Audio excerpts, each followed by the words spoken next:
In today's video, I am painting some purple iris that I got at the store, and I'm doing it in watercolor and first laying down a sketch in pencil. And the paper I have, I believe, is 10 by 14, and I measured as you can see the lines, I measured an 8 by 10 because I'm going to mat it with an 11 by 14 mat that has an 8 by 10 opening.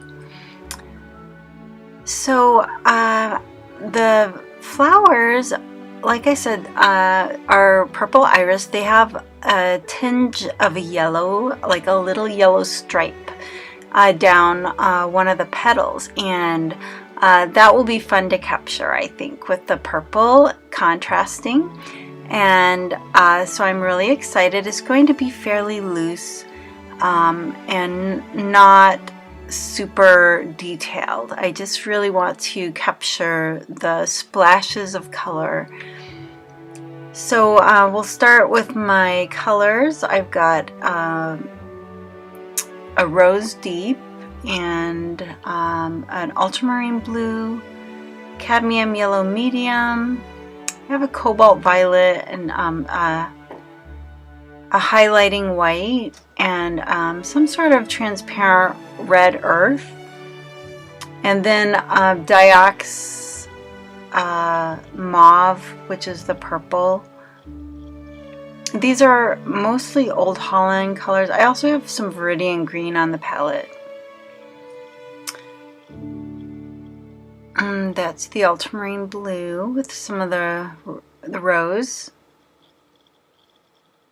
Just mixing some of the purples.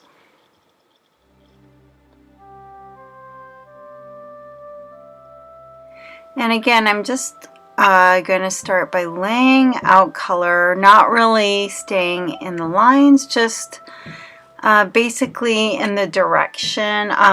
There's a lot going on when I look at the flowers, and I'm not using a picture. I actually have the flowers in front of me in a little vase. But they're all bunched together, and some of them are quite transparent, and some of the leaves are lighter than others. So I'm just trying to catch some of the different values and some of the, well, here's the yellow stripes I was talking about. And just all the different shapes and values and shades of purple going on. Some are darker and some are lighter. Some of the petals are darker and some of the petals are lighter.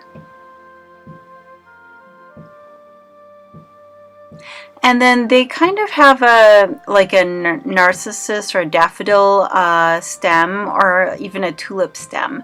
It's long with a long blade of a leaf. There's not a lot of leaves with these. They're not in the ground, they're cut, so it's mostly just the straight stems, but there were a few leaves, and again, they're just like large blades of grass.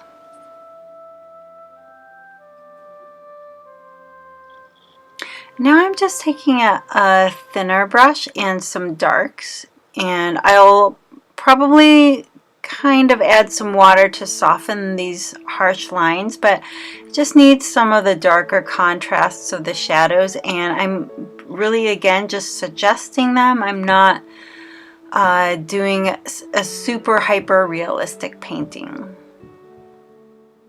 which would be really pretty, I think. It's just not the feeling or style I'm going for. So keeping it loose today.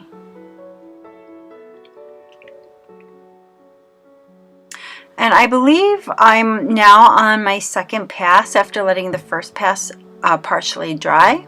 Otherwise, I would be having a lot more running of the colors going on.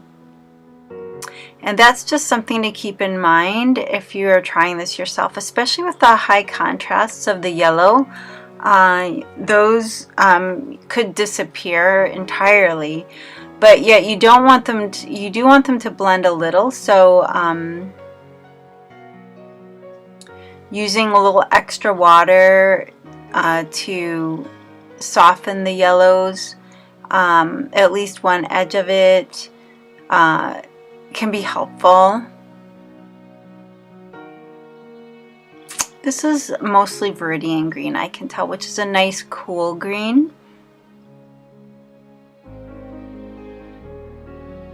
Just adding some more depth to the leaves section of the plants or the flowers. I really do love the way these purples are turning out.